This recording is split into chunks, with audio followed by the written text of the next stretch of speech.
합니다. 고3 집중훈련으로 인도받습니다. 너무너무 바쁘고 여러 가지 또 해야 될 것들이 많은 귀한 랩런트들이, 그러나 말씀 듣고 집중해서 하나님 바라보고 그 힘 가지고 나머지 모든 것 하기 위해서 이 시간 이 자리에 모였사오니, 주께서 원하시는 자들로 부르신 그 증거가 이 시간 임마누엘로 나타나게 하옵시고, 전도가 되어지는 것으로 나타나게 하옵시고, 귀신을 내어 쫓는 권세가 회복되는 것으로 나타나게 하여 주옵소서. 그래서 이 재앙의 시대, 또 타락의 시대, 또 다가오는 핍박의 시대, 그 속에 아무도 잘 모르고 있지만 실제로 활동하고 있는 귀신의 시대를 무너뜨리는 응답이 귀한 렘넌트들 위에 임하게 하여 주옵소서. 주여, 여호와 하나님의 능력으로 우리 렘넌트들에게 덧입혀 주시며, 보좌의 축복이 렘넌트 위에 더 씌워지는 시간이 되게 하여 주옵소서.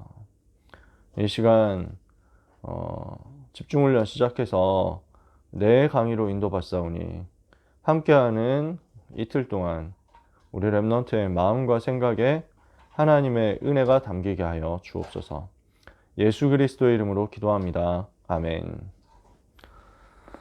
자, 여러분 반갑습니다. 하진이도 들어왔네. 반갑다. 우리 고3 랩런트들은 저한테 굉장히 각별합니다. 다른 친구들도 마찬가지지만 여기 있는 여러분이 이제 고1 때부터 저하고 같이 했잖아요. 저도 이제 고등부 3년째고 여러분도 고등부 3년째인데, 그러니까 이제 여러분은 저하고 같이 3년을 보내는 이제 첫 번째 세대란 말이죠. 그리고 또 얼마나 그런 세대가 많을지 모르겠어요. 교역사는 언제든지 이동할 수 있잖아. 가라고 하면 가고 오라고 하면 오고, 막 그게 교역사니까. 그래서 3년 동안을 줄곧 같이 있다. 이게 사실 그렇게 자주 있는 일이 아니에요. 그래서 저는 여러분들을 되게 좀 특별하게 생각합니다. 여기 있는 여러분 이름만 봐도 그래서 제가 감사한 게, 우리 여러분 시대는 사실상 고등학교 입학하자마자 코로나 터져가지고, 입학하기도 전에 코로나가 터진 거죠. 그렇잖아. 그래서 막 하염없이 밀리면서 집중훈련 막 이렇게 계속 이제 막 그 기간 안 정해놓고 하다 보니까 계속 연장돼가지고 막 6주 정도 집중훈련 했잖아요. 그때 매일 봤던 랩런트들이 여러분이거든요. 그때 여러분이 제일 많이 들어왔었어요. 그때 있었던 친구도 있고 없었던 친구도 있지만, 그러니까 여러분 고1 랩런트들이, 고3 랩런트들이 다 그렇다는 거죠. 그때부터 같이 해가지고 작년 올해 이렇게 해서 같이 하는데, 그래서 함께 할 수 있어서 저는 너무 좋고요. 참 마음이 설렙니다. 여러분들을 앞으로 대학으로 파송한다 했을 때 그것도 참 감사하고요. 그래서 우리가 집중훈련 하는 시간이 그렇게 긴 시간은 아니에요. 이틀 동안 딱 4시간 하는 거죠. 옛날에 우리가 매일 3시간씩 해가지고 뭐 5주 6주 하던 거 생각하면 뭐 짧은 시간이죠. 그러나 여러분의 마음에, 여러분의 생각에, 여러분의 영혼에 하나님의 말씀이 깊이 담겼으면 좋겠고요. 복음이 깊이 누려졌으면 좋겠고요. 그래서 이 복음 전할 수 있는 분명한 사람으로 여러분이 세워졌으면 좋겠습니다. 자, 시온이 들어왔는데도 너무 반갑다. 이틀 동안 우리가 말씀 나눌 건데요. 내용은 그 광고 나온 대로 기초 메시지 정리할 거고요. 원단 기도의 메시지 정리할 거고요. 청소년 수련의 메시지 정리할 거고, 그리고 고3 한 해 동안 우리가 붙잡아야 될 미션에 대해서 정리를 할 거예요. 여러분은 많은 훈련을 받았었던 랩런트들이기 때문에, 또 많은 메시지를 지금도 듣고 있는 랩런트들이기 때문에 제가 마음에 부담 가지지 않고 설명을 쉽게 해야 되겠다, 또 많이 해야 되겠다, 이런 부담 없이 쭉 류 목사님 주신 메시지 그대로 여러분한테 정리하면서 여러분이 스스로 기도할 수 있도록 그렇게 시간표 만들고 세팅하려고 합니다. 우리가 이 시간 10시에 시작하는데 엄청 빠른 시간은 아니지만, 솔직히 방학하는데 10시에 일어나가지고 화면 앞에 앉는다, 이거 쉬운 일 아닐 수 있거든요. 제가 방학이었다면 굉장히 고난이도였을 것 같아요. 제가 방학이었으면 평균 11시 정도 일어나면 와, 오늘 일찍 일어났네 이럴 것 같거든요. 네. 늦잠 자고 싶잖아. 근데 또 늦잠을 하염없이 자면은 삶이 좀 무너져가지고 현타가 세게 오거든요. 그래서 10시에 우리가 모여가지고 여기 있다 라는 것 자체가 또 뭐 잘하는 친구들은 상관없지만 좀 삶이 무너졌던 친구들이 있다면 이제 개학을 앞두고 규모 갖추는 기회가 될 거니까 요 타임부터 시작해 가지고 여러분들이 하루 일정을 의미 있게 또 가치 있게 성령의 인도받아서 승리하게 되었으면 좋겠습니다. 그래서 그런 생각까지 하면서 이 시간 여러분 부른 거니까 오늘 마치고 또 밥 먹고 이제 훈련 10시에 시작해서 12시에 끝나겠죠. 그래서 다 마치고 밥 먹고 또 나름대로 공부하거나 나름대로 준비하거나 나름대로 현장을 보거나 많은 응답들을 여러분들이 스스로 계획하고 찾아냈으면 좋겠고, 만약에 이걸 여러분들이 혼자 하기 힘들다 버겁다 하면은 얘기를 해주세요. 그러면 줌 활용해 가지고 공부도 같이 하고 이렇게 하려고, 자습을 같이 하고 이렇게 했으면 좋겠으니까. 그래서 뭐든지 여러분 말씀해 주시면 우리가 같이 하도록 이틀 동안 인도 받고, 그리고 계약할 때까지 필요하면 인도 받아도 되니까 줌 활용해 가지고. 메시지는 오늘 내일 이틀이에요. 근데 혹시 여러분 더 이제 우리가 모여서 같이 공부하고 좀 뭔가 규모를 만들고 싶다 하면은 그렇게 하시면 돼요. 그래서 그렇게 찾아가지고 같이 인도 받으면 되니까 여러분도 같이 참여해 주시고, 필요하면 언제든지 신청을 해 주시고 알려주시기를 부탁드립니다. 자, 오늘 말씀 그러면 나누도록 하겠습니다. 첫 번째 시간으로 우리가 나눌 메시지는요, 원단 기도의 메시지 정리하는 거예요. 원단 기도의 메시지가 뭐였죠? 제1, 2, 3 RUTC 응답 24였거든요. 우리 하나님이 24 하고 계시기 때문에 우리도 응답 24를 받을 수 있습니다. 마태복음 28장 20절에 내가 세상 끝날까지 너와 항상 함께 하겠다 했거든요. 항상이에요. 그걸 보고 24라고 하죠. 그래서 사도행전 1장 14절에 그들이 마음을 같이하여 오로지 기도에 힘썼다. 그래서 하나님을 바라보는 24를 또 한 거죠. 성경 속에 있는 승리한 사람들은 다 24를 하는 사람들이었거든. 24 비밀 가진 사람들이었어요.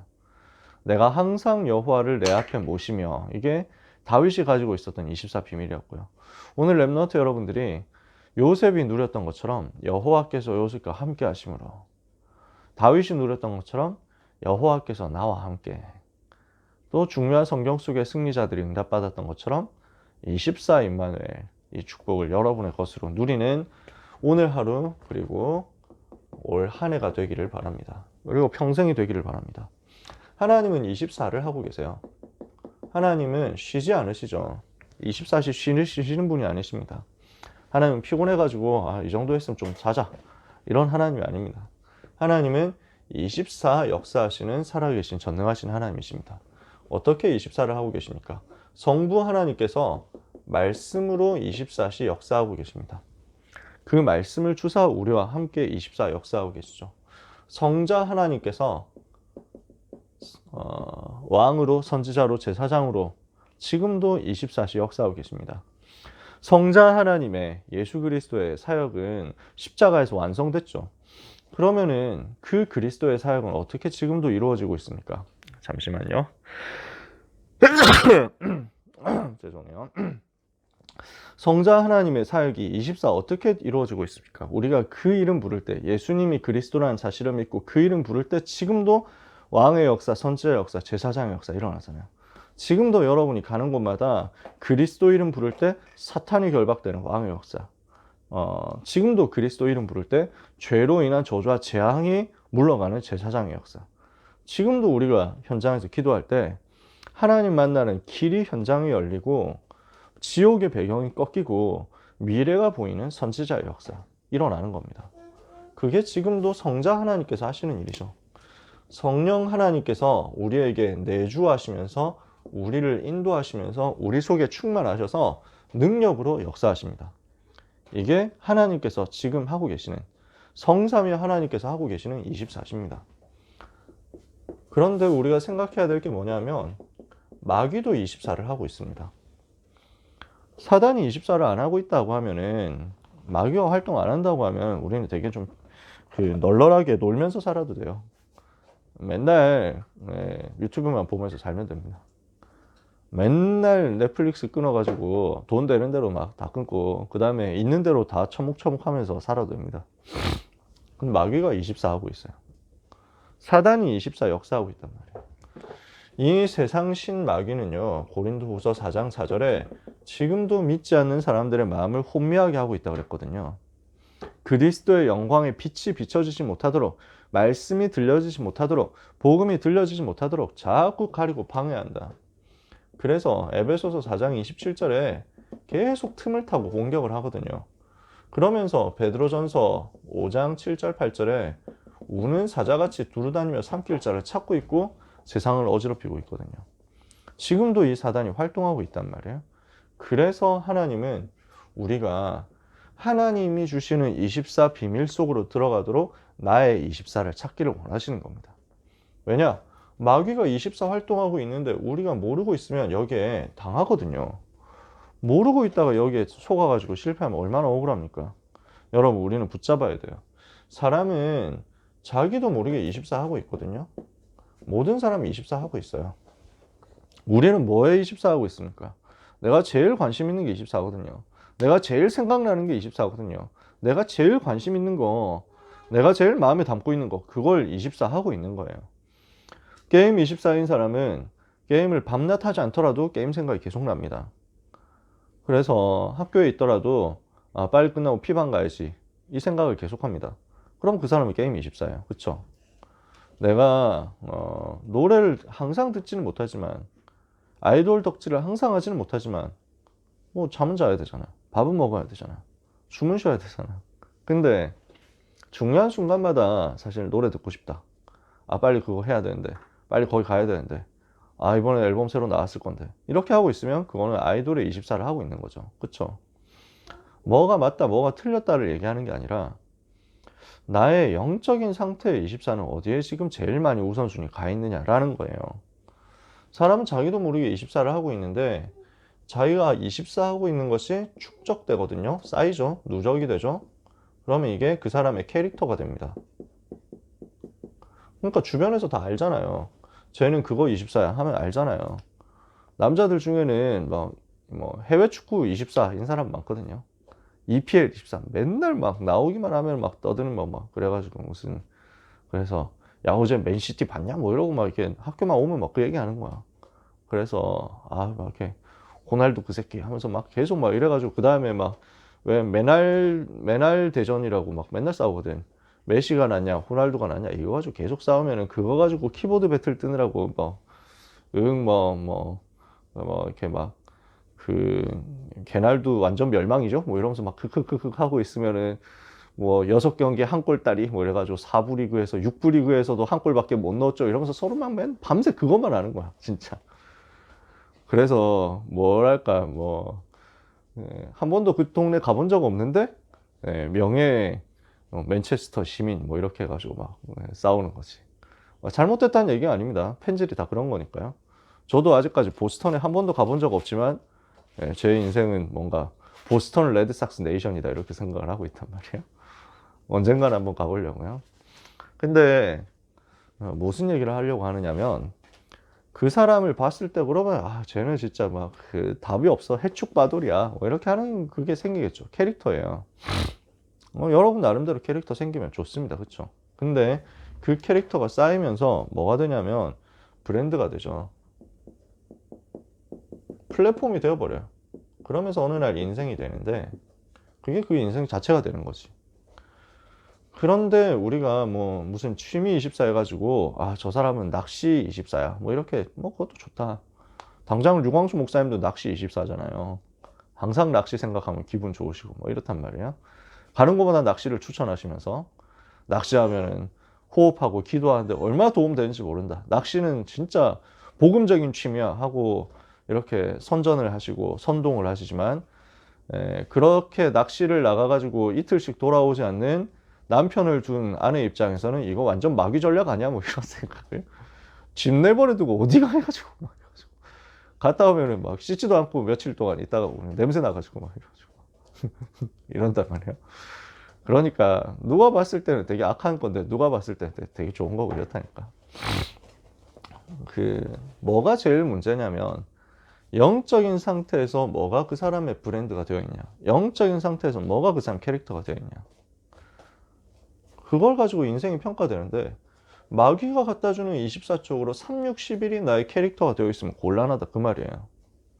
창세기 3장 나중심, 창세기 6장 육신중심, 창세기 11장 성공중심 때문에 멸망당하는 것이 나의 캐릭터가 되고 그게 나의 인생이 되고 그게 나의 24가 된다면요. 마귀가 만들어 놓은 실패할 수밖에 없는 운명이 나의 24가 된다면요. 우리는 어떻게 되겠습니까? 가문에 흘러내려온 저주가 나의 24가 되어가지고 그게 나의 인생이 똑같이 되어버리면 우리는 어떻게 되겠습니까? 그래서 우리는 내가 무엇에 24를 하고 있는가? 나는 멸망당할 것에 24를 하고 있는가? 아니면 생명 얻는 복의 근원에 대한 24를 하고 있는가? 이것에 대해서 스스로를 점검해 봐야 되는 겁니다. 나의 24는 어디에 가까운가? 나는 무엇에 24하고 있는가? 이걸 점검해서 우리가 응답을 찾아내자는 거죠. 그래서 이걸 두고 세 가지 메시지를 주신 거예요. 1강에서 나의 24 메시지를 주셨어요. 나의 24의 핵심은 뭡니까?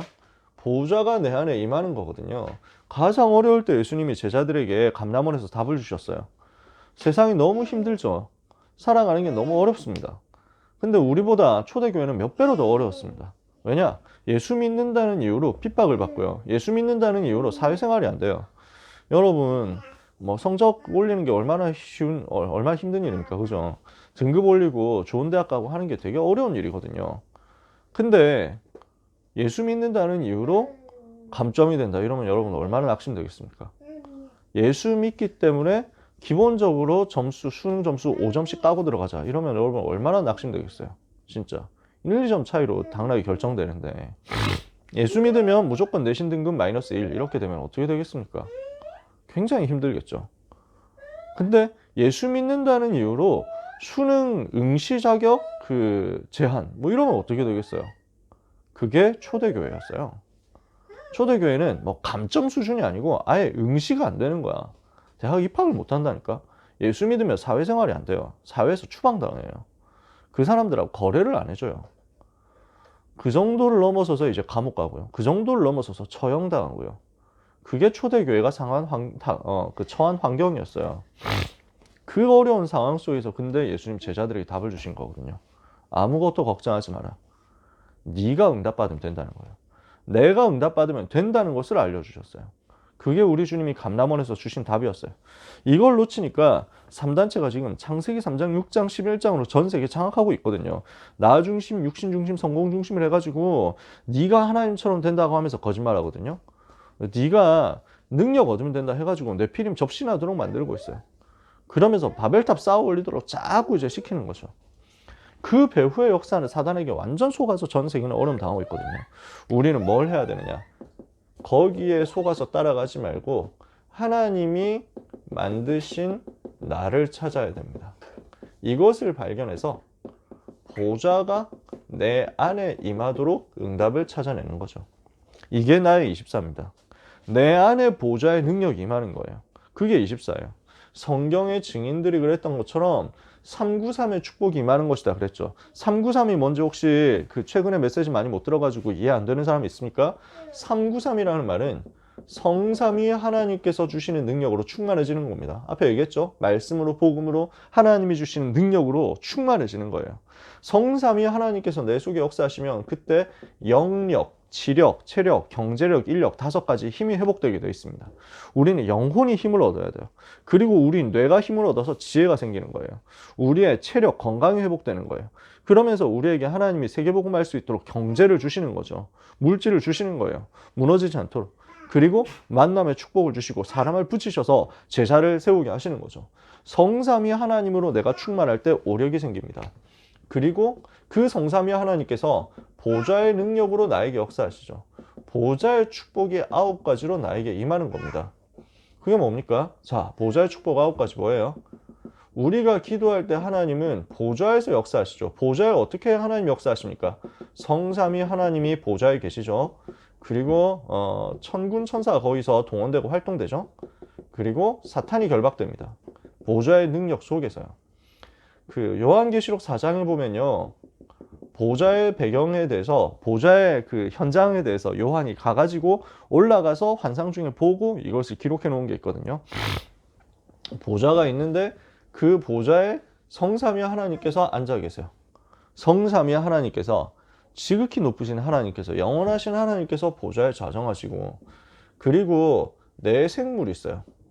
내 생물이 있는데 이거는 뭐 사자처럼 생기고 송아지처럼 생기고 사람처럼 생기고 독수리처럼 생겼어요. 이게 복음의 네 가지 측면을 말하는 거거든요. 하나님이 주신 말씀의 은혜의 네 가지 측면을 말하는 거거든요. 그러면서 이 네 생물이 뭘 하냐면은 하나님을 찬양하고 심부름한단 말이에요. 이게 대표하는 천사들이겠죠. 그러면은 그 옆에 또 보좌가 있어요. 이 보좌가 24개가 있어요. 그러면 24보좌에 24장로가 앉아 있는데 그러면 이건 뭘 말하냐면 구약의 12지파를 대표하고 신약의 12사도를 말하니까 구약시대 모든 구원받은 하나님의 자녀, 신약시대 구원받은 모든 하나님의 자녀, 즉 예수님 오시기 전에 구원받은 사람, 예수님 오신 후에 구원받은 사람 전부 다 합한 거예요. 그럼 무슨 말이죠? 구원받은 하나님의 자녀, 성도들이 보좌에 앉아있다 그 얘기예요. 그게 보좌의 배경이거든요.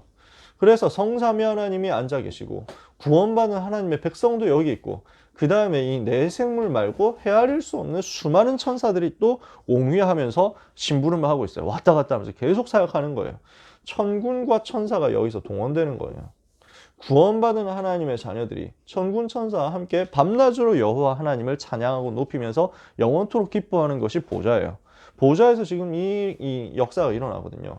그러면 이걸 가지고 우리가 뭘 알 수 있냐면 하나님은 지금도 보좌에서 능력으로 역사하고 계시고 다스리고 계시며 그 보좌에서 능력으로 역사하시니까 영적 세계에서 눈에 보이지 않게 사탄의 권세는 결박되고 있으며 이 일을 위하여 심부름하는 주의 천군과 천사가 동원되고 있다는 거예요.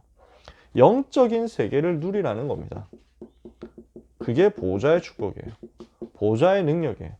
자, 영적 세계에서 지금도 성부, 성자, 성령 하나님 역사하시고 천사 동원되고 사단이 결박되죠. 그리고 이렇게 되니까 나에게 시공간 초월하는 힘이 생깁니다. 나는 여기 있는데 나의 과거, 현재, 미래가 살아나는 거예요. 나는 여기 있는데 나와 관련된 모든 현장이 살아나는 거예요. 시간, 공간 뛰어넘는 능력의 역사가 살리는 역사가 일어나는 거죠. 이러니까 이걸 가지고 237의 빛으로 나타나는 겁니다. 237 빛의 능력입니다. 전 세계의 역사를 하는 거죠. 나를 중심으로 해서 나의 과거, 현재, 미래 그리고 이걸 뛰어넘는 거죠. 그리고 나의 오늘 현장을 모두 뛰어넘어서 나는 여기 있는데 나와 관련된 전 현장을 역사하는 거예요. 그게 시공간 초월이에요. 공간도 초월하고 시간도 초월하죠. 그러면 그 능력 가지고 뭘 하는 겁니까? 전 세계에 나타내는 겁니다. 복음화하는 거예요. 이걸 보고 세 가지 초월이라고 하죠. 이 능력이 나한테 와 있는 겁니다. 자, 이 세 가지 초월의 비밀이 나에게 내려오는 거예요. 이 세 가지 초월이 나라는 사람에게 내려오니까 위에서 쏟아 부어 주시는 거예요. 그럼 내 안에 있는 세 가지가 살아나요. 하나님의 형상, 하나님의 생기, 에덴의 근원적인 복. 이것이 다 살아나는 거지. 하나님의 형상이 뭡니까? 나는 영적 존재잖아요. 그 영혼을 가지고 하나님과 소통하고 하나님을 누리면서 거기에서 나오는 영적인 힘을 얻을 수 있거든요. 거기에서 나오는 영적인 힘이 따로 있거든요. 근데 그 부분이 자극돼서 살아나는 거야. 그러니까 하나님이 주시는 내 속에 있는 하나님의 형상이거든요. 내 속에 있는 하나님의 이미지예요. 내 속에 담아두신 하나님의 것이 막 살아나니까. 그러면 그 하나님의 성품, 하나님의 속성이 회복된다고요. 하나님의 속성, 하나님의 성품이 뭡니까? 그러니까 지극히 선하신 것이 나옵니다. 그러면서 지극한 능력이 나옵니다. 전지하시고 전능하신 그 능력이 나옵니다. 하나님만이 하실 수 있는 창조가 회복됩니다. 내가 하나님이 되는 게 아니라 하나님의 형상이 내 속에 있는데 이게 자극돼서 살아나니까 하나님이 인간에게 담아두신 그 하나님을 닮을 수 있는 하나님의 축복을 누릴 수 있는 그것이 다 살아나는 거예요. 그래서 신학교 가면 조직 신학에서 이런 걸 배웁니다. 신론이라고 해서 하나님이 어떤 분이시냐라는 걸 배우거든요. 그래서 하나님의 속성을 배워요. 하나님의 속성에는 두 가지가 있어요. 공유적 속성과 비공유적 속성이 있어요. 비공유적 속성이라는 건 뭐냐면 하나님만 하시는 거예요. 그 다음에 공유적 속성은 그 하나님의 형상을 받은 내가 똑같이 하나님의 것으로 누릴 수 있는 것을 말해요. 그러니까 천지를 창조하신다. 이거는 하나님만이 하실 수 있죠. 심판한다. 이거는 하나님만이 하실 수 있죠. 그렇죠? 구원한다. 이것도 하나님만이 하실 수 있어요. 그리고 뭐 이런 모든 세계에서 하는 것들은 하나님만 하실 수 있는 비공유적 속성인데 전혀 죄를 짓지 않으신다. 이런 건 하나님만 하실 수 있죠. 인간은 어떠냐면 그 하나님의 형상을 받았기 때문에 하나님의 속성 중에서 공유적인 것은 내가 내 삶에서 누릴 수 있어요. 그러니까 하나님의 지혜를 내가 누릴 수 있고요. 하나님의 선하시고 기뻐하시고 온전하신 것을 분별하는 것을 내가 할 수 있어요. 그게 하나님의 형상 속에서 나한테 살아나는 거예요.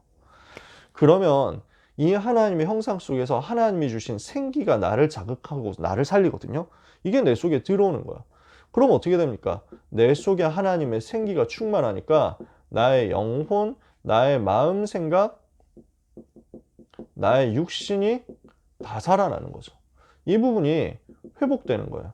치유되는 거예요. 모든 건강이 회복되는 거죠. 그러니 이것이 내 삶에서 되어지는 쪽으로 근원적인 복이 나오게 되어 있습니다. 내 삶의 모든 것이 되는 게 하나도 없다라고 하면 우리가 에덴의 복을 못 누리고 있는 거예요. 에덴 동산에서 뭐 했습니까? 쉬었어요. 에덴 동산에서 뭐 했습니까? 놀았어요. 에덴 동산을 뭐 했죠? 누렸어요. 하나님이 나와 함께 하심을 누리니까 되어졌어요. 근데 경작하면서 다스렸거든요. 관리하면서 일했거든요. 근데 그 일이 고난이 아니야. 고통이 아니야. 되어지는 거야. 하나님께서 내 삶을 풀어가시고 되어지도록 만드신다고. 그게 근원적인 에덴의 복이거든. 그러니까 이게 내 속에서 살아나는 거야. 세 가지 초월하는 힘이 나에게 막 쏟아 부어지거든요.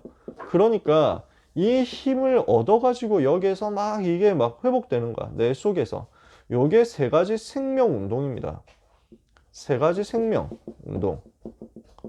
그러면 이게 내 현장으로 이제 확산돼서 가는 거죠. 어디로 확산돼서 갑니까? 나에게 대해서, 교회에 대해서, 내가 하는 일에 대해서 전무후무한 증거와 역사가 나타나는 거죠. 전무후무라는 것은 사람이 베낄 수 없다는 거예요. 사람이 흉내낼 수 없다는 거예요. 사람이 카피할 수 없다는 거예요. 나만이 할 수 있는 나에 대한 전무후무, 교회에 대한 전무후무, 업에 대한 전무후무가 다 폭발적으로 역사에 일어나는 거지. 그래서 이걸 보고 9가지 보좌의 축복이라고 합니다. 그림 그려주세요. 위에서 임하는 것, 내 속에 살아나는 것, 나에게서 나가는 것, 이게 9가지야. 그러면 이 9가지 보좌의 축복을 받은 여러분의 삶에 뭐가 이제 드러나냐면 시대를 변화시키는 힘이 나옵니다. 그게 뭡니까? 시대 변화가 3단계로 이루어지잖아요. 내가 있는 현장, 나와 내 주변을 살리는 거죠. 그러니까 여기에서 소수의 제자들 나와가지고 이 중심으로 해서 나의 현장을 변화시키거든요. 우리 동네를 살리는 거야. 우리 학교를 살리는 거야. 이렇게 하고 있으면 중요한 제자들이 일어나요. 핵심 제자들이 일어나요. 이 제자들을 중심으로 중직자 세우면 시스템이 되는 거거든. 교회가 살아나는 거지. 그러면 이거 가지고 앞으로는 세계를 향해서 가고 미래를 향해서 가는 겁니다. 그래서 여기에 부교역자와 랩넌트가 주역이 되는 거예요. 그러면 나를 통해서 제자가 일어나고 랩넌트가 일어나니까 나에게서 시작된 복음운동이 지역으로 세계로 미래로 확산되어 가잖아요. 이게 시대 변화시키는 흐름이에요. 그러니까 시대를 변화시키는 흐름이 있는데 그 흐름을 누릴 수 있는 힘이 나에게 생기는 겁니다. 이걸 보고 393이라고 정리를 간단하게 하는 겁니다. 그림이 그려지시죠?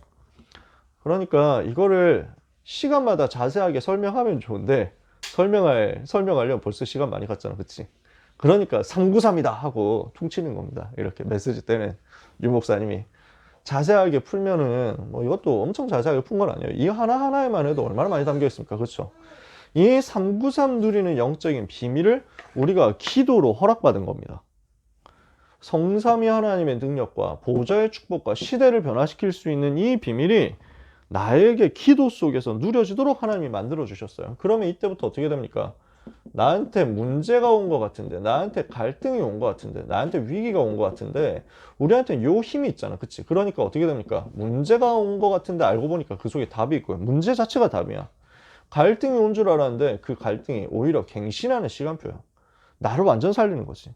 그리고 위기가 온 줄 알았는데 이게 시대 살리는 기적을 체험하는 기회가 되는 거죠. 이렇게 바뀌는 거예요. 그러면 이때부터 어떻게 되냐? 요 힘을 가지고 있으니까요. 문제될 게 없거든? 아무도 나를 안 도와줘. 괜찮아. 그게 더 좋아. 오히려 좋아. 아무것도 내가 안 갖고 있어. 더 좋아. 아무도 없는 곳에서 시작해서 모든 사람을 살리는 겁니다. 아무것도 안 가지고 있는데 모든 것을 회복시키는 거예요. 이게 하나님이 주시는 은혜입니다. 여러분이 많은 것들이 여러분을 돕는다 이러면은, 많은 사람들이 여러분을 돕는다 이러면은 나중에 되어가지고 응답받았을 때, 성공했을 때 그걸 그 사람들에게도 영광을 돌려야 됩니다. 그 사람들에게도 되게 막 이렇게 자랑을 돌리게 됩니다. 아무도 나를 안 도와줬다. 하나님이 나를 도우셨다. 이러면은 하나님만 나타나잖아요. 그 말은 아무 도움도 받지 말라는 얘기가 아니에요. 저도 진짜 많은 분들의 도움을 받아서 여기까지 왔어요. 정말 많은 분들이 저를 도와주셨고 많은 은인들이 있어요. 많은 축복의 만남들이 있었어요. 근데 아무도 나를 도와주지 않아도 괜찮더라고요. 정말로. 아무도 없는 곳에서 시작했는데 거기에서 하나님이 역사하시니까 만남의 축복들도 그 이후에 다 쏟아지더라고요. 필요한 모든 만남들이 오더라고요. 저 군대 갔을 때 아무도 저를 안 도와줬거든요. 아는 사람이 있어야죠. 뭐 제가 군대 백이 있습니까? 뭐가 있습니까? 물론 알고 보니까 아는 분은 있었어요. 우리 어머니가 다락방을 했던 권사님이 있는데 그 권사님의 남편이 대한민국 군인 서열 5위 되는 장로님이었어요. 우리 교회에 계셨다가 이제 돌아가셨죠. 우리 김상범 목사님 사모님의 아버지, 그럼 김상범 목사님 장인어른 이희원 장군님, 장로님이 저희 어머니가 그 부인, 그 사모님 한여옥 권사님 다락방을 하셨다는 거예요. 그래서 제가 군대에서 핍박받을 때 너무 답답하니까 아는 군인이 없고 엄마가 한 권사님한테 전화를 했더니 권사님이 그래가지고 이게 뭐 당장 도울 수 있는데 우리 남편이 돕기에는 너무 일이 크다면서 그래서 포스타가 대한민국 별 4개 있는 사람이 한국에 7명, 육군에 7명인가 그렇거든요. 그 7명 중에 1명이 돕는다 이러면 너무 일이 커지니까 그냥 조용히 부대 가가지고 얘기하면 그거 다 해결된다고. 신고하면 진짜 해결돼요. 근데 그러면 전도를 못하니까 저는 그냥 기다리고 참았죠. 그 참았다기보다 그냥 그 핍박 속에서 그냥 계속 기도했어요. 하나님이 그러니까 거기서 누가 도와줘가지고 된 게 아니라 하나님이 주시는 응답으로 모든 것이 풀리게 하시고 그 이후에 그 현장에 있는 모든 사람들이 저를 도와가지고 전도만 할 수 있도록 만들어 주셨어요. 그러니까 노바디니까 에브리바디를 살리는 그 여정을 하나님이 직접 행하시더라고요. nothing이니까 everything 회복하는 그것을 하나님이 나에게 쏟아 부으시더라고요. 직접 하시더라고요. 여러분, 그러니까 걱정할 게 없습니다. 도움을 받지 말라는 얘기 아닙니다. 뭐 있는 재산 다 갖다 버리라는 얘기 아니에요. 하나님 여러분에게 주시는 것은 누리면 됩니다. 그러나 이런 상황이어도 괜찮다는 겁니다. 아무 문제 없어요. 이런 상황에 있는 사람은 더 감사하고 힘 얻으면 돼요. 오늘 그 힘 가지고 하나님이 주시는 이 능력의 비밀 가지고 보좌가 내 아래 임하도록 우리는 끌어당겨서 승리하면 되니까요. 그러면 이때부터 응답이 오거든요. 어떤 응답이 오느냐? 사람이 줄 수 없는 절대 응답입니다. 절대 시간표가 와요. 이거 준비하고 있으니까 오순절 날이 이미 이름에라는 절대 시간표가 오는 거죠. 그러면 이때 절대 응답이 와요. 사람이 흉내 낼 수 없거든요. 그러니까 마가다락방에서 삼천지자 일어나는 절대 응답이 일어나잖아요. 이걸 가지고 절대 작품이 나옵니다. 그러니까 미래를 살리고 세계를 변화시키고 영원히 남는 전도 작품이 만들어지는 거지. 하나님이 이것을 행하시는 거예요. 그러면 이때 세 가지 누림이 따라서 나옵니다. 뭐가 나오냐? 내게 임한 보좌가 플랫폼이 됩니다. 그리고 내 인생 자체가 재앙을 막는 망대가 되고, 그리고 나를 통해서 메시지가 흘러가는 안테나의 역사가 나오는 거죠. 이게 되어지는 거예요. 쑥 흘러간다니까. 그래서 우리의 포인트는 뭐냐면, 상강 중에서도 제일 핵심이 되는 포인트가 뭐냐면 하나님의 보좌가 내 안에 임하도록 하는 것입니다. 보좌가 내 안에 임해버리면 그때부터 하나님이 주시는 능력이 나타나니까 나의 모든 갈등, 나의 모든 문제, 이게 문제 아니라는 게 확인되는 거야. 그 속에서 nothing, everything으로 바뀌는 그 영적인 힘이 미리 누려지니까 그 사람이 가니까 확인되는 거지. 응답을 다 받아놓고 현장 가보니까 그게 실제 성취되는 것을 확인하는 거야. 저 고1 들어가기 직전에 합숙훈련 받았거든요. 합숙훈련 받으면서 그때 그림을 그렸거든요. 아, 전도운동이 이렇게 일어나는구나. 이렇게 생명이 살아나는 거구나. 이렇게 다락방이 열리는 거구나. 이렇게 다락방이 확산되는 거구나. 나는 이런 다락방이 있으면 좋겠다. 여기에 대한 마음을 품었어요. 그 마음 품고 그림 그렸던 것이 결국 그렇게 실현되더라고. 그림 그렸던 그대로 실현되는데 그걸 하나님이 하시더라고요. 여러분이 오늘 이걸 가지고 시작하면서 그림 그리잖아요. 그럼 여러분 인생은 절대 응답을 확인하는 여정이 됩니다. 그게 여러분의 고3이 되는 거죠.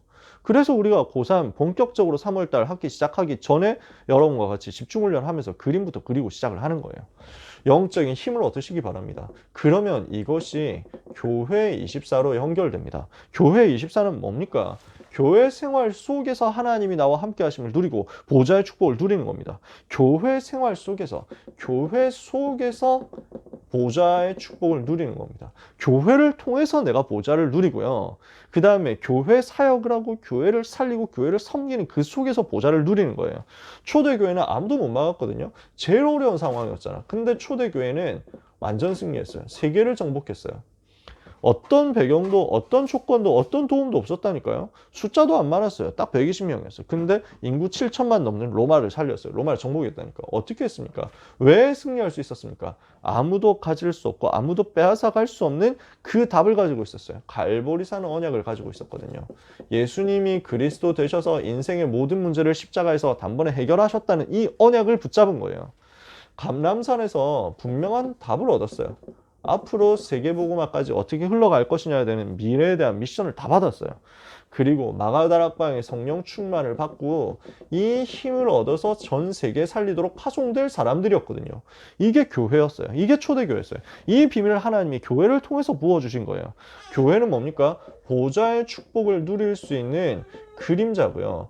오늘 내가 보좌의 축복을 누릴 수 있는 발판이고요. 보좌로 가는 길이 됩니다. 이게 무슨 말입니까? 그러니까 아까 전에 하늘 보좌 얘기했잖아요. 그죠? 보좌의 그림 이야기했잖아요. 그 보좌의 그림자가 교회예요. 그 보좌의 그림자가. 왜 그럴까요? 여러분 생각해 보세요. 하나님이 앉아 계시잖아요. 보좌에. 아까 그림에. 그 하나님이 앉으신 보좌를 보고 내가 굉장히 누릴 수 있는 포인트가 있어. 그게 뭡니까? 교회에서 강단을 통해서 말씀 받을 때요. 그러니까 강단에 서 계시는 목사님이 하나님이다. 그 말 절대 아니죠. 강단에 앞에 앉아 있는 목사님 좌석 이게 하나님의 보좌다. 그 말 아니에요. 절대로 아니에요. 그러니까 일부러 밋밋하게 만들어요. 그 보좌래. 목사님 의자도. 그 앞에 있는 대표 기도자, 사회자, 설교자 의자 있잖아. 이거 막 의리하게 금칠하고 그 다음에 무슨 양식으로 로코코 양식, 바로코 양식 총동원 해가지고 조각 이쁘게 하고 멋있게 하고 이런 거 안 합니다.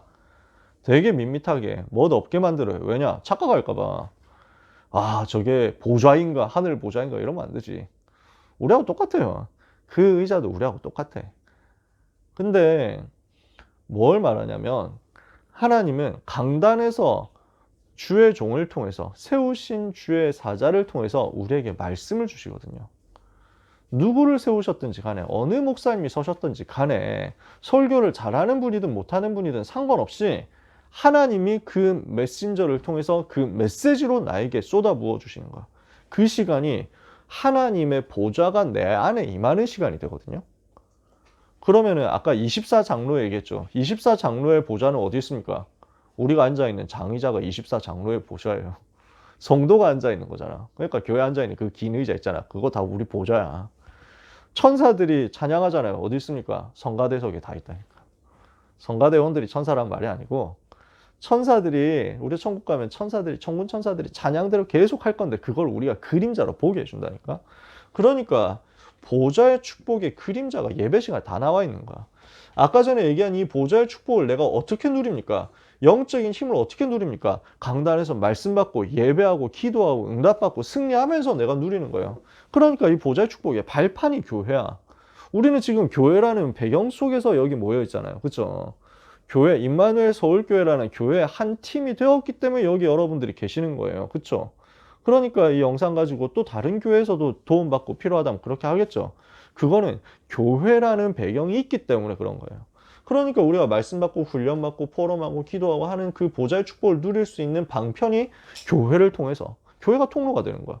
그리고 우리는 교회에서 신앙생활 하다 평생 신앙생활 하다 천국 가겠죠? 천국 가면 진짜 보좌, 찐 보좌에 들어가잖아.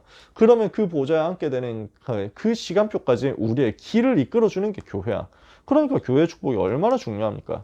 그래서 나에게 보좌가 임하는데 그것을 예배 시간에 경험하는 겁니다.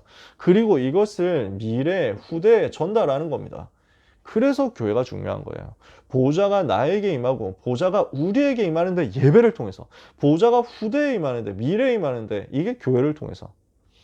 그러니까 이것을 누리는 것이 교회 24란 말이에요.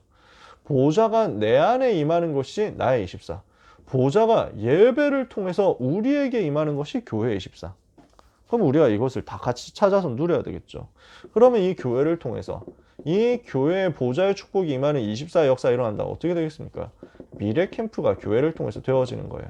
기도 캠프가 교회를 통해서 되어지는 거예요. 달란트 캠프가 교회를 통해서 되어지는 거죠. 이게 교회라는 배경이 있으니까 가능한 거잖아요. 이걸 가지고 하나님은 237 치유 서밋을 이루시겠다라고 말씀하는 거거든요. 하나님은 이 응답을 우리에게 교회를 통해서 허락하시는 거니까. 그래서 교회가 너무 소중하단 말이에요. 그러면 이 교회를 위해서, 이 일을 위해서 우리가 섬긴다. 당연히 세 가지 응답이 따라옵니다. 어떤 응답이 따라옵니까? 하나님은 여기에 빛의 경제를 주시는 겁니다. 왜? 237 치유 서밋 해야 되니까. 이걸 누가 할 겁니까? 누가 하겠어요? 갑자기 빌 게이츠가 감동받아가지고 와가지고 제가 전 재산이 부족하지만 몇백억 달러, 900억 달러 정도 되는데 그 중에 한 300억 달러는 제가 임마누엘 서울교회 드리고 싶습니다. 237 치유 서밋을 위해서 받아주십시오. 뭐 이러면 감사하게 쓸 건데 안 주잖아, 현실적으로. 누가 할 겁니까? 이재용 부회장이 와가지고 나라를 살리고 세계를 살리는 것은 역시 복음이었습니다. 진짜 삼성전자 주식 제가 가지고 있는 거, 삼성전자 주식의 절반을 교회에 드리겠습니다. 안 하잖아요. 그래서 우리가 응답받아야 돼요. 빛의 경제. 그분들도 그렇게 돼야 되겠지만 빛의 경제 응답은 여러분을 통해서 하나님 주시는 거예요. 그러니까 이걸 가지고 치유 운동이 이제부터 일어나는 겁니다. 그 빛의 경제 가지고 우리가 시설 세우고 그 응답 받아가지고 중요한 제자를 세우면 이거 가지고 치유 운동 하죠. 이거 가지고 서밋 운동 하는 겁니다. 교회를 통해서. 이게 교회 24예요. 그러면 이거 가지고 현장 24가 됩니다. 이거는 뭡니까? 나의 업에, 나의 경제에 하나님이 주시는 보좌의 축복이 임하는 겁니다. 하나님은 구원과 함께 우리에게 구원의 축복 주셨잖아요. 그리고 구원과 함께 보좌의 능력과 축복으로 나오고 함께 할 것을 말씀했어요. 이 보좌의 축복이 나에게 임하고 이 보좌의 축복이 이제는 교회에 임하고 그리고 이 보좌의 축복이 나의 경제에 임하는 겁니다. 나의 학업에 임하는 겁니다. 그게 현장 24예요. 귀한 렘넌트 여러분, 이 응답을 정말로 받으시길 바랍니다. 이때 세 가지가 발견되죠. 우리가 정말로 복음의 축복을, 보좌의 축복을 내 삶에, 내 경제에, 내 업에까지 끌고 들어와서 누릴 수 있다. 이러면은 응답받는 기도가 발견됩니다. 393을 누리는 기도가 나에게 확인돼서 체험돼서 임하는 거예요. 이러면 어떻게 됩니까? 이 기도는 사실은 다른 말로 하면 복음 누리는 기도거든요. 복음의 능력과 복음의 비밀을 누리는 기도가 393의 기도예요. 제일 러프하게 표현하면, 제일 쉽게 각인화 시키자면요. 그러니까 어떻게 돼요? 우리의 삶에 복음이 자꾸 누려지니까 창세기 3장, 6장, 11장이 무너지는 거죠. 창세기 3장, 6장, 11장 통해서 역사하는 사단의 세력이 결박돼요. 그러면은 이것을 하는 우리의 삶이 뭐가 되냐면 남은 자, 순례자, 정복자의 여정이 되는 거죠. 우리는 이 기도를 가지고 하루하루를 걸어갑니다. 이 기도 속에서 힘 얻어서 하루하루를 살아갑니다. 구원받은 하나님의 축복받은 남은 자요. 이 구원의 비밀을 가지고 기도하면서 하루하루를 승리해서 여정을 향해서 목적지를 향해서 가는 순례자요. 그리고 그 여정의 끝에서 승리의 깃발을 꽂고 하나님께 최고 영광 돌리고 후대살리의 작품을 남기는 정복자란 말이죠. 이 응답이 오는 거예요. 그러면 이 일을 해야 될 우리에게 길이 보입니다. 답이 보입니다. 그래서 이 길이 뭡니까? 우리에게 주시는 길이 혼자 하는 것이 아니라 하나님이 나와 함께 하심을 누리는 거예요. 그래서 with, 우리와 함께 하심을 누리는 임마누엘, 모든 것을 합력하여 선을 이루는 원네스, 이게 우리의 길이거든요. 그럼 우리의 답은 뭡니까? 오직 복음, 이거 가지고 하나님 나라 누리는 유일성, 성령 충만 받아서 일어나는 재창조, 이것을 지속할 수 있는 전도, 제자, 운동, 시스템, 현장 변화시키는 시스템, 이게 우리의 답이에요. 이걸 가지고 전 세계에 남기는 겁니다. 그러면 이 응답을 하나님은 24시 우리가 하고 있는데 25시 하나님의 능력이 나타나게 하시고 영원의 증거가 임하게 하셔서 이것을 통해서 237 치유 서밋을 향해서 비대면인데 대면화하는 응답을 받게 하실 거예요. 상강에서 개념이 많이 나왔어요. 단어들이 많이 나왔는데 여러분이 많이 들었던 단어니까 제가 너무 자세하게 설명을 안 하려고요. 1교시, 2교시 다 합해가지고 12시에 딱 끝날 거거든요. 네, 그 마지막 날은 인턴십 광고하고 하니까 12시 1분쯤 끝나더라고. 제가 12시에 마치려고 제가 항상 하거든요. 1교시 길어지면 2교시가 짧으니까 걱정 마세요. 쉬는 시간도 충분하게 드림. 1, 2학년 집중훈련 때도 그랬어요. 쉬는 시간 15분씩 줬어요. 걱정 마시고. 그래서 개념 설명을 다 하진 않지만 여러분들이 의미를 담으세요. 비대면인데 대면화 할 수 있어요. 뭐냐? 다윗이 세계로 안 나갔는데 골리앗 쓰러뜨리니까 세계 살렸잖아요. 모세가 세계로 안 갔는데 6월절 양이 피 바르고 노예에서 빠져나오고 홍해 갈라지고 거기서 역사 일어나고 언약궤 만들고 성막 만들어가지고 전 세계에 나타내니까 소문이 다 나버린 거예요. 그 소문 듣고 세계복음화, 소문 듣고 복음 받았잖아요. 비대면인데 한 사람 한 사람에게 메시지가 들어가도록 만들 수 있어요. 그건 언제 가능하냐? 여러분이 복음의 능력을 확실한 컨텐츠로 붙잡고 있을 때 가능하죠. 이것을 여러분들이 누리시는 거예요. 그러면은 여기에서 하나님은 이거 할 수 있는 70인 제자를 세우실 거예요. 70인이다 라는 말은 꼭 70명이라는 말이 아니고요. 7 곱하기 10입니다. 숫자에는 몇 가지 포인트가 있거든요. 예를 들어서 그 성경에는 숫자를 가지고 상징하는 게 되게 많아요. 아까 전에 12 얘기했잖아요. 이거는 이스라엘을 얘기하는 거거든요. 이스라엘 대표하는 게 12이에요. 그래서 12지파, 12사도, 이런 거, 12광주리, 이런 얘기하면 나오는 것이 전체, 이스라엘 전체를 말하는 겁니다. 그래서 12 곱하기 12, 구약 곱하기 신약 곱하기 영원, 천 하면은 14만 4천이 나오는데, 요한계시록에 보면 구원받은 성도 14만 4천 명, 이렇게 표현하거든요. 그래서 신천지 나쁜 놈들 있잖아. 그 놈들이 14만 4천 명 구원받는다. 14만 4천 명 딱 채워지면은 새하늘 새 땅이 열린다. 신천신지 열린다. 그래서 그것들이 신천지예요. 말이 됩니까? 말도 안 되는 소리예요. 무식한 놈들이. 성경도 몰라가지고. 그럼 자세히 읽어보면요. 지들 말대로 하려고 하면은 자세히 읽어보면 써 있어요. 그 여자와 더불어 더럽히지 아니한 자니라 이랬거든요. 그 말은 무슨 말이냐? 그 여자는 안 된다는 얘기예요. 여자와 더불어 더럽히지 않았다는 말은 상징하는 게 그래. 무슨 말이냐면 결혼을 안 해야 돼. 이미 결혼했으면 탈락이야. 그렇게 따지면 순결한 사람이라는 거니까. 순결했다는 말은 결혼 안 했단 말인데 그 사람들. 그러면 말이 되는 소리를 하지. 그게 다 영적인 거라니까. 글자 그대로 해석하는 게 아니고. 그건 상징이에요. 상징. 14만 4천이라는 말은 구약의 성도, 신약의 성도, 영원까지. 그래서 주님 오시기 전, 주님 오신 후 구원받은 영원까지 세계복음화 될 그때까지 구원받은 모든 사람이 다 14만 4천으로 상징되는 거예요. 그럼 14만 4천 1명은 구원 못 받습니까? 13만 9,900명은 999명은 못 받습니까? 말도 안 되는 소리예요. 그런데 속는 이유가 성경을 잘 몰라서 복음 몰라서 그래요. 그게 이스라엘 사람들은 알거든요. 예를 들어서 요한계시록에 42달 이렇게 나오거든요. 그 말은 무슨 말이냐면 3년 6개월인데 3년 6개월이라는 말은 이스라엘한테는 환난의 시간을 상징하는 숫자예요. 엘리야 때 비가 3년 6개월 동안 안 왔거든요. 우상 숭배하다가. 그래서 고난의 때 하면은 3년 6개월, 42달. 그래서 그 다니엘서에 보면 한 때와 두 때와 반 때를 지나리라 했거든요. 1년과 2년과 반년, 합해서 3년 6개월이야. 한 때, 두 때, 반 때, 42달, 3년 6개월 다 같은 말이에요. 그러니까 핍박의 시대가 온다, 환난의 시대가 온다, 그 말을 얘기하는 거지. 그러니까 7년 대환난이다 뭐 이런 거 얘기하는 사람 있거든요.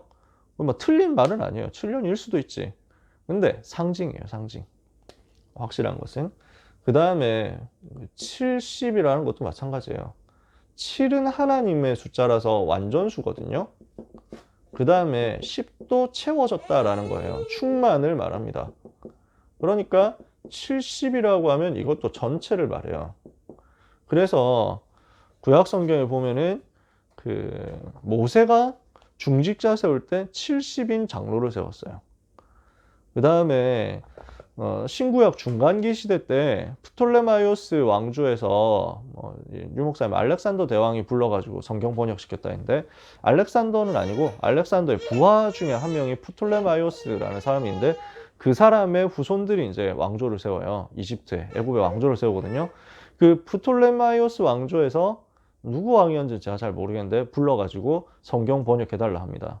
그래서 이스라엘에서 학자를 70명을 파견해가지고 성경을, 구약 성경 히브리어를 헬라어로 바꿔서 이렇게 번역을 해줘요. 그게 셉투아진트라고 하는 70인역 성경인데, 이게 만들어지는 덕분에 초대교회 전도운동 할 당시에 로마 제국 전체에 이 70인역 성경을 통해서 여호와 하나님에 대한 이야기가 알려져요. 성경에 대해서 관심 있는 이방인들이 성경을 볼 수 있도록 이렇게 만들어져요. 회당으로 오면 성경, 그 70인역 성경 사본이 있으니까 그거 보고 이렇게 해가지고 자기는 유대인 아니지만 하나님을 믿어야 되겠다, 사모해야 되겠다, 이런 생각하는 사람들이 나오거든요. 그때 바울이 가가지고 성경을 가지고 풀어서 예수가 그리스도로 증거하죠. 이게 70인 장로, 번역자, 장로들, 학자들 이런 사람들 나온 거죠. 그리고 또 뭐가 있냐면 그 예수님도 70인 제자를 세우시잖아요. 이것도 같은 흐름이에요. 그러면은 유 목사님이 70명 제자 세워야 된다, 70인 제자 지금 필요하다, 세워야 된다 라고 하는 말은 무슨 말이냐면, 전체 지역을 보고 전체를 살릴 수 있는 제자 세우자, 그 얘기예요. 그러니까 이걸 두고 우리가 뭐 희한하게 또 넘버링 해가지고 유 목사님이 또 이 사람 드디어 14만 4천을 다락방에서 세우려나 보다 이런 소리 하면 안 돼요.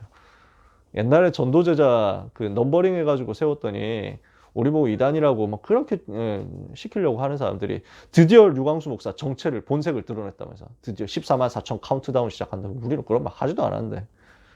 하여튼 웃기는 노릇이지. 자, 그래서 70인 제자를 세운다는 말은 우리와 관련된 업의 현장, 우리와 관련된 경제 현장, 우리가 가야 될 모든 현장에 제자 다 세운다, 그 얘기예요. 여러분들이 연관되어 있는 모든 곳에 제자가 세워지도록 만드는 게 70인 제자운동. 그러면 이때 우리는 세 가지 응답이 오는데, 나의 학업을 통해서, 나의 산업을 통해서, 나의 직업을 통해서 70제자운동이 일어났고요. 나의 직분을 통해서 70제자운동이 일어나고요.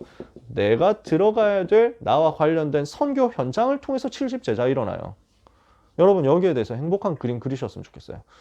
우리가 그 지난번에 다송이하고 얘기했잖아. 다송이는 스페인이 좋잖아. 그럼 뭐 해야 되냐?